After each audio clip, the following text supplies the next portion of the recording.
উপস্থিত সাধুগুরু বৈষ্ণবগণ, আমার মাতৃমণ্ডলীগণ, পিতৃদেবতাগণ, আমার স্নেহাশিস বোনেরা,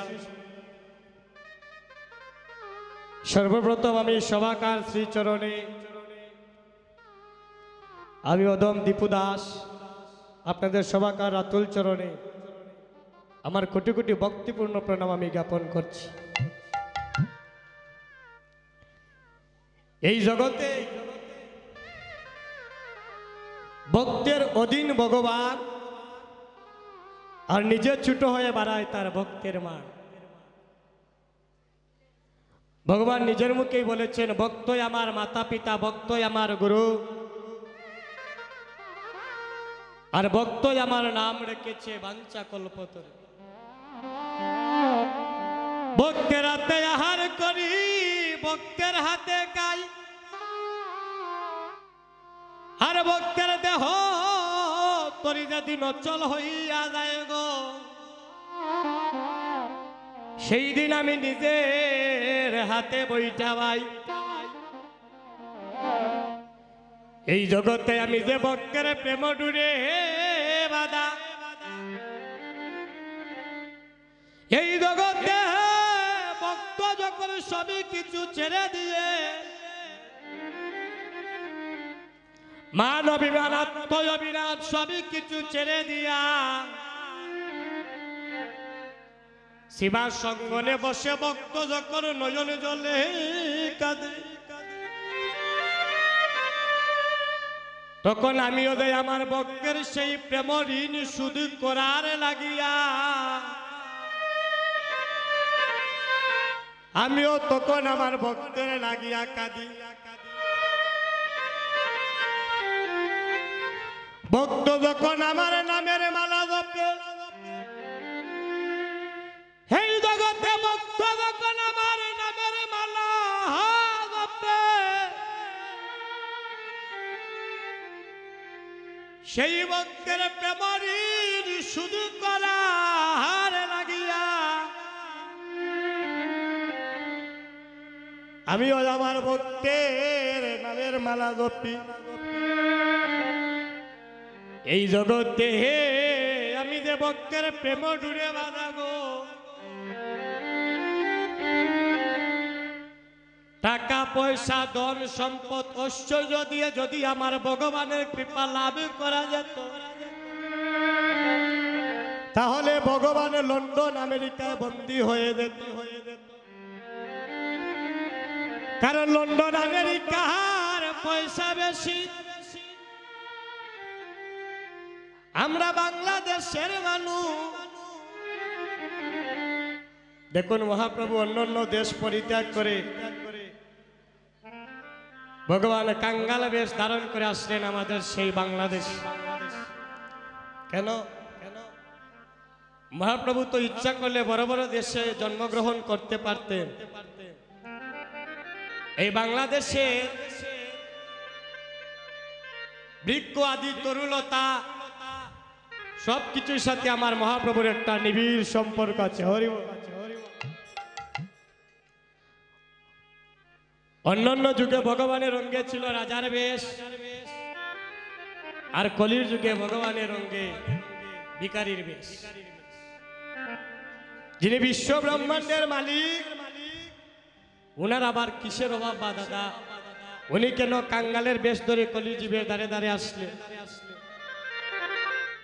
অঙ্গে পড়েছেন রামাবলী, কাঁধে নিয়েছেন হরি বলার ভিখারি দুলি, মান অভিমানে সবই কিছু ছেড়ে দিয়ে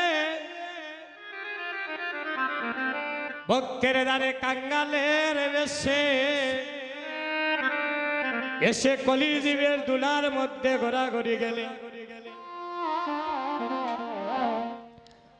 যিনি বিশ্ব ব্রহ্মাণ্ডের মালিক, উনি দুলার মধ্যে ঘোরাঘুরি দিলেন কেন? ওনার কিসের অভাব?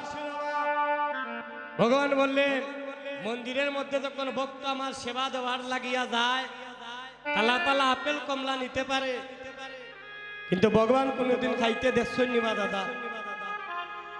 আপনি যদি 5টা দিয়ান কমলা একদিন গা পাইছনি ঠাকুর করে বলে 4টা আছে একটা নাই। আমার প্রশ্নটা হইল ভগবান সেবা করে কি?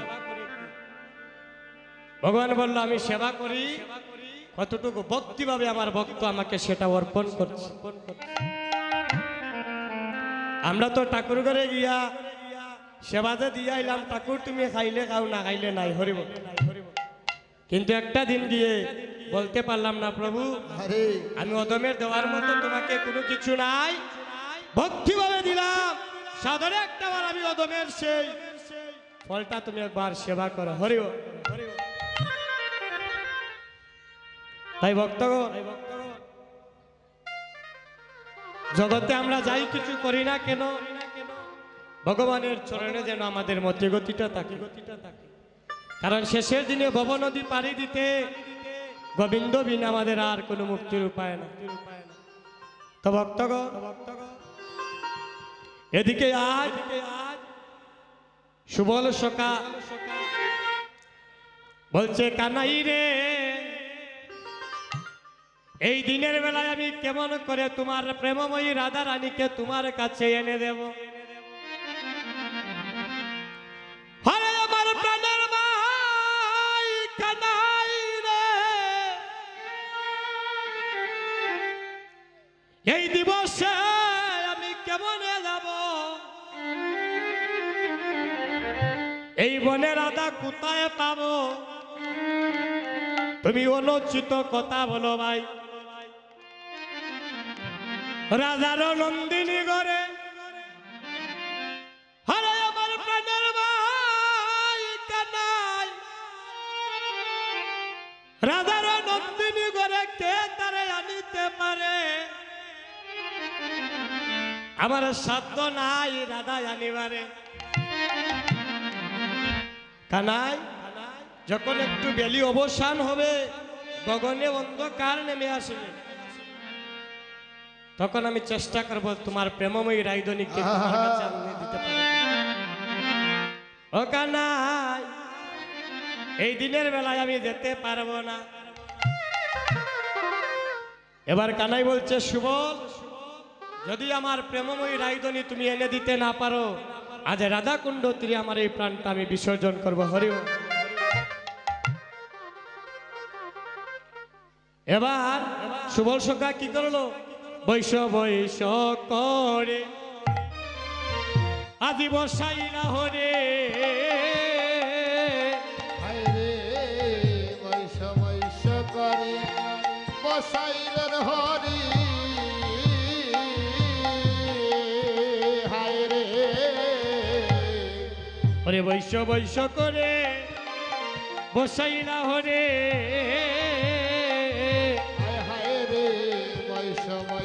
করে বসাইলেন হরি গহন নির্জন বনে আজি গহন নির্জন বনে হায়রে গহন নির্জন বনে গহন নির্জন বনে ওরে চলিলা সুবল ও তারঙ্গ জল বল আরে চলিলা সুবল অঙ্গ জল বল ভাবিতে ভাবিতে মনে গয়া দে ভাবিতে ভাবিতে মনে হরি বল হরি বল।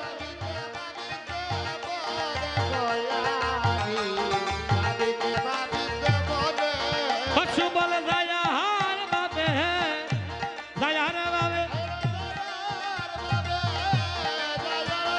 আমি কেমনে পাবো আমার রাইদনিকে দয়ার ভাবে দয়ার ভাবে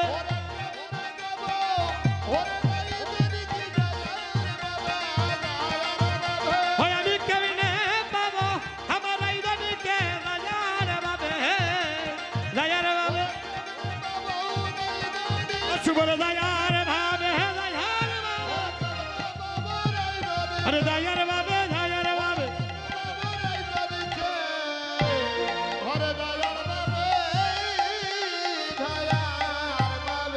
আস্তে আস্তে সুবল মনে মনে ভাবে আমি কেমন করে যাব, তাই সুবল যাচ্ছে আর ভাবছে আর পিছন দিকে ফিরে তাকায়, মনে মনে কয় জটিলা কুটিলার মহলে গিয়ে একবার যদি ধরা পড়িতে আমার কাম আজ শেষ হয়ে যাব। হরিব। তো সুবল যখন যাচ্ছে এমন সময় প্রতিমধ্যে দেখা হচ্ছে যুগমায়ার সাথে। ও মায়েরা, যুগমায়া কে গো? যুগমায়া হচ্ছেন মা দুর্গা দেবী। ওনার আরেক নাম যুগমায়া। কেন? উনি যুগে যুগে ভগবানের লীলা পূর্ণ করেছিলেন বিধায় ওনার আরেকটা নাম হচ্ছে যুগমায়া। যুগমায়া বলে সুবলের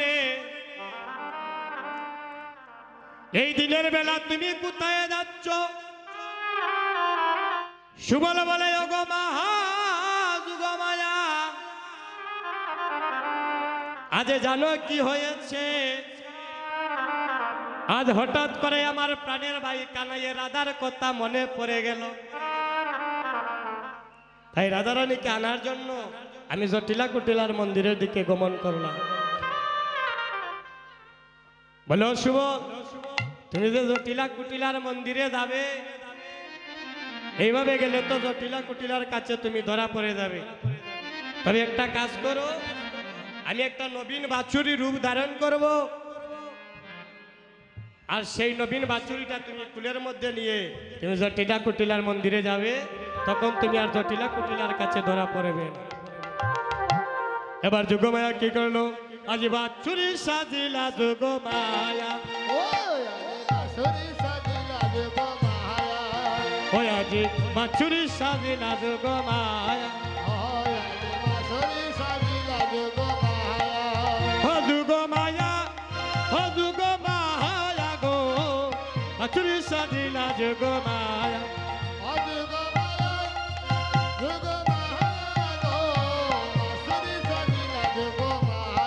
ও আজ বাছুরি সাজিলা যুগমায়া।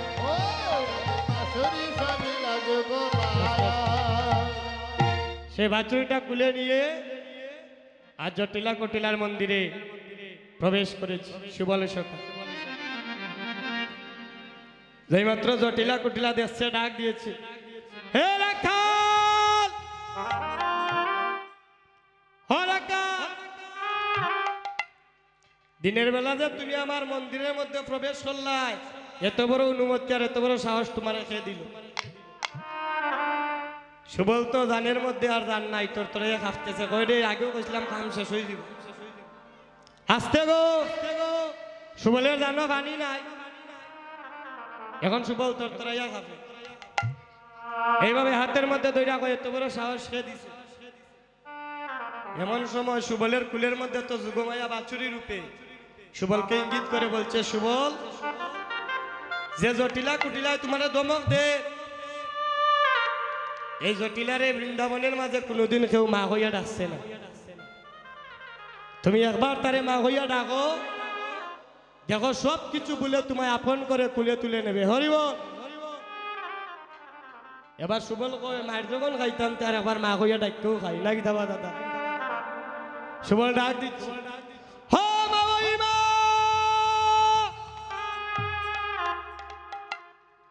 হ মা ওই মা। জটিলায় কয়, রে ছোট তো কি বড় হইলাম, বৃন্দাবনে একটা দিন কেউ মা হই গইয়া ডাকলো না। রাগাল কুলের মধ্যে বাছুরি, সর্বাঙ্গে দুলায় দুশোর অঙ্গ, আমারে মা হই গইয়া ডাকে, ঘটনা গীতা। হে রাখাল, তুমি যে আমারে মা হই ডাকলাই, আমি কোন সম্পর্কে তোমার মা হই? সুবল কয়, অগো মা হই, তোমার ঘরে যে রাধারানী, ওই রাধারানীর বাবার নাম হচ্ছে বিশ্ববানু। হরিব।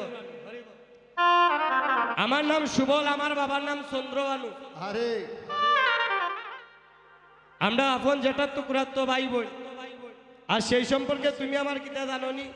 তুমি আমার মা বই। তুমি আমার